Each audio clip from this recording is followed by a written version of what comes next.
এটা কি অফিস? এখানে কেন তুমি? এই ছেলে, তোমার না কিচেন রুমে থাকার কথা? আমি একজন পিয়ন, সব সময় কি আমার কিচেন রুমে এরকম তালাবদ্ধ করে বসে থাকতে হবে? কাটতে আসিস এক জায়গা বন্ধ হয়ে থাকবো, থাকস না যা। আমি কোথায় থাকবো? আমি চাকরি করতে আসছি, তার মানে এই না যে আমি তালা বন্ধ করে এক জায়গা থাকবো। কি লেখা আছে যে পিয়ন এখানে বসতে পারবে না? না পাকস লেখা? এই তো পাকস লেখা। তুই এক সনের তোর কানে তালান ফাটাই বালবাল কর, তোর চেয়ারা শুনে পক্কা বালবাল দাও তো। ওই বিন্টু, সরি স্যার, স্যার আমি কি কোনো বেফাস কথা বলছি স্যার? না তাকিয়েছিল তুমি, প্রবলেম কি? Sir sorry sir. এই কামেন্ট প্লিজ। 2 বছর ধ্বংস করেছে নিসা। কি দোষ ছিল সেদিন আমার? বাজে বিহেভ করে হার্ট করে টিস্যুর মতো ছুড়ে ফেলে দিয়েছেন। আজ 2 বছর পর চাকরির জন্য আমার সাইনের উপর ডিপেন্ড করবো। আমার চাকরি হবে কি হবে না এই অফিসে আমার চাকরি কোনোদিন। একটা পোস্ট খালি আছে, ওই যে ক্লিনার একটা পোস্ট খালি, 8,000 টাকা স্যালারি। তো বড় লোক বাবার মেয়ে ক্লিনার চাকরি করবে। আপনাকে তো আমি একটা কথা বলতে ভুলে গিয়েছিলাম, চট্টগ্রাম থেকে আমাদের একজন ব্র্যান্ড ম্যানেজার আসবে আমাদের সেলসটা বাড়ানোর জন্য। কি জানি বলছিলেন? এই অফিসে কাজ করার মতো কোনো যোগ্যতা আমার নেই। আসলে আমার এই কথাগুলো বলা ঠিক হয় না, কিন্তু আমাদের একটা সম্পর্ক ছিল, একটা খারাপ লাগা এখনো আমার ভিতরে কাজ করে। সেই জায়গা থেকে আমি কি না কি বলছি, এটা চেয়ারের অহংকারের কারণে আমি যাতা বলছি, আমার ঠিক হয় না। I am so sorry.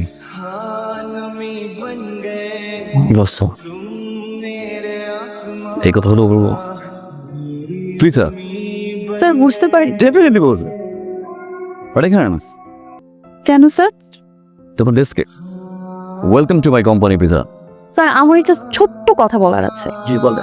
এখানে এমন একজন মানুষ আছে যিনি মানে একজন ক্যান্ডিডেট যদি আসে তার ইন্টারভিউ ভালোভাবে না নিয়ে জাস্ট তার হাসি দেখে তাকে সিলেক্ট করে ফেলে। স্যার আমি বুঝতে পারি না যে এই কোম্পানিতে কার এত বড় সাহস যে এই কাজ করে।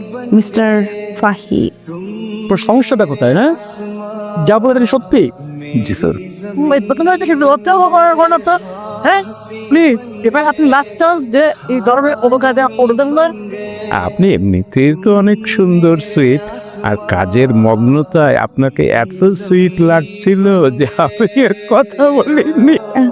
আচ্ছা আচ্ছা ওকে ফাইন। আপনি নেক্সট টাইম থেকে মানে আমার রুমে আসার আগে অ্যাটলিস্ট একটা নক দিয়ে আসবেন। এটা হচ্ছে একটা কার্টিসি, হ্যাঁ? এটা একটু মেনটেন করবেন। আমি এখনো বিয়ে করিনি। আমিও বিয়ে করে মানে করেছি একটা, সে তো নাম করার মধ্যে নাম করতে। আমাদের কোম্পানি এবং আমাদের কম্পিটিটর যতগুলো কোম্পানি আমাদের মার্কেটে আছে প্রত্যেকটা কোম্পানি মুড়ি কিন্তু মেশিনের মাধ্যমে ভাজে। এইখান থেকে স্যার আমি একটা আইডিয়া পেয়েছি। সবাই যেহেতু মেশিনের মাধ্যমে মুড়ি ভাজে, আর আমরা যদি আদি স্বাদ যেটাকে বলে সেটা যদি ফিরিয়ে আনি, মানে হাতে ভাজা মুড়ি যেটাকে বলে, সেভাবে যদি আমরা মুড়িটা বানাতে পারি, আমার মনে হয় তারা অনেক বেশি পছন্দ করবে। কলিগের সাথে কলিগের একটা সম্পর্ক, একটা আন্ডারস্ট্যান্ডিং না হলে কিন্তু জীবন কোম্পানি আগে বাড়বে না। স্যার ভাবি চাই না, সমস্যা নাই, আমি তো তোমাদেরই লোক। ধরো আমার সামনে কথা বলো। এই তুই ফোন ধরস না কেন? যা, তুই বার ফোন দিছি তোরে, তুই ফোন ধরস না? কোন মায়ের লগে আসস? যা যা। এই আমি কার সাথে আছি শুনতে চাস? হ্যাঁ এই শোনে, এই যে শোন। ওই তুই আবার কেডা? তুই ওকে বাচ্চার মতো একসাথে মাইয়া নিয়ে লাড়াচাড়া করতেছস, বাকি করস নাকি দালাল হইছস? কি রে বাচ্চা, কি রে বাচ্চা, কি লম্পট দুশ্চরিত্র বেহায়া বেদতমিজ দেখ।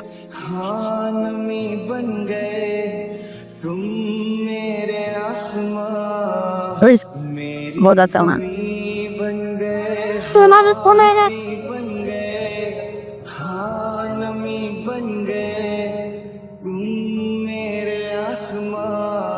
তুমি জানতাম আমার বাচ্চালি।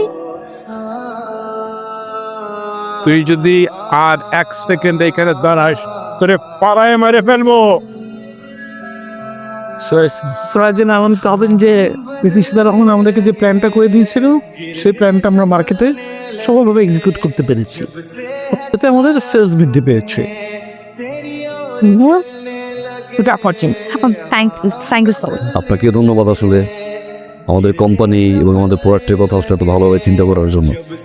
কিন্তু এখন থেকে আর এত চিন্তা করার দরকার নাই, ওটা পুরাই ফেলতে হবে। এই যে কি কোন আপনি, হ্যাঁ মুড়ি পুরাই দিমু, আরে আমার এত বিশ্বাস কিরে ছাড়ে এই যে মুড়ি ভাজনের লেগে রাখছে আমার মুড়ি পুরাই দো না না না এটা অন্যায় পুরালাম পুরো গাছ কি হইব করলে খালি একটু তিতা তিতা লাগবো দিতে পারবো না এই লটের সব মুড়ি পোড়া পোড়া তিতে দিতে বানাইতে হবে, বুঝছেন না?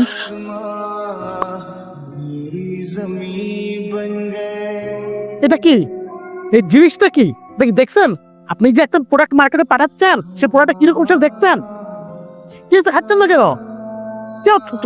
আপনি যে থুতু করে ফেলেন কোনো কাজ যদি আপনার না করতে পারেন আপনারা বলবেন যে আমরা পারি না। আমরা I have an idea. Market থেকে আমাদের যে কয় প্যাকেট মুড়ি আছে এই লটে আগামী 2 দিনের ভিতরে সবগুলো মুড়ি কালেক্ট করে স্টক আউট করে দিব, এবং স্যার উইদিন 10 ডেজের ভিতরে আমরা গুড কোয়ালিটি অ্যাসুরেন্স টিম দিয়ে ভালো প্রোডাক্ট আবার মার্কেটে লঞ্চ করব। আমরা ভ্যানে করে মার্কেটিং করব, ডিসকাউন্টে হোক ফ্রিতে হোক, মানুষজন বা কনজিউমারদেরকে স্যার আমরা ফ্রিতে মুড়ি খাওয়াবো। কিন্তু এখানে মাইকিং করবে কে? স্যার আমাদের মাঝে এমন একজনকে দরকার স্যার যে দেখতে সুন্দরী, স্মার্ট, অ্যান্ড স্যার আমার মনে হয় স্যার হোয়াট অ্যাবাউট ইস্তে ম্যাম? ইম্পসিবল, আমি কেন ফেরা যাব? আরে মানে কোম্পানির মানিজ্য আর আপনি একটা কাজ করতে পারবেন না। আপনি মনে করেন না যে আমাদের চাকরি ছেড়ে গেলে অন্য কোনো ব্র্যান্ড আপনাকে রূপে দিবে। আপনি একটা ব্র্যান্ডের 12টা বাজে গেলে মার্কেটে আপনার কোনো সুনাম থাকবে না, বুঝতে পারছেন? তো এটা নিয়ে আপনি কোনো কথা বলছেন না যে ওই পারেন ব্র্যান্ড আপনি তাই বলছি যেমনি পারেন ব্র্যান্ডগুলো আপ করবে। পড়ি একবার খেলে জীবনও বলতে না এই পড়িল জীবনে একবার খাবেন সারা জীবন মনে রাখবে। 30 টাকা 35 টাকার মান 30 টাকা।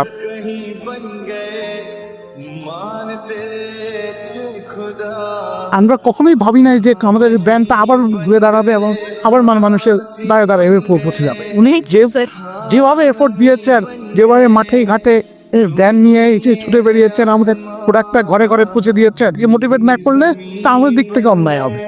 Thank you so much. তাই তো আপনাকে যে আপনার যে অসাধারণ লিডারশিপ এবং অসাধারণ আইডিয়ার জন্য যে কোম্পানিটা ঘুরে দাঁড়াও। এত পরিশ্রম করলাম আমি আর পুরস্কার পাই ফাহিম।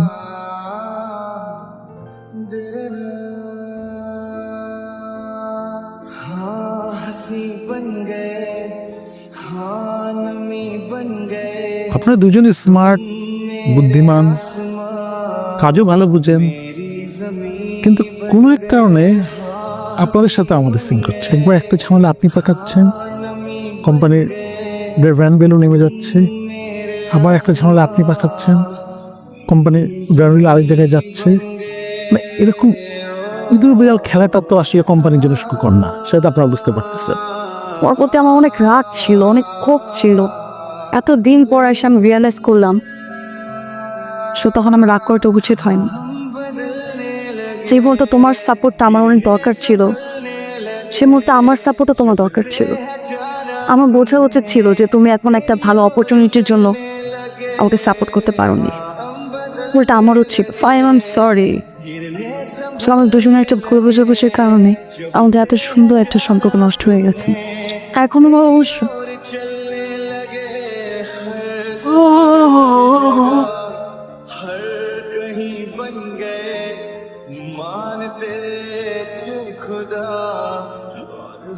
वही बन गए, हाँ हंसी बन गए, हाँ नमी बन गए, तुम मेरे आसमां मेरी ज़मीं बन गए।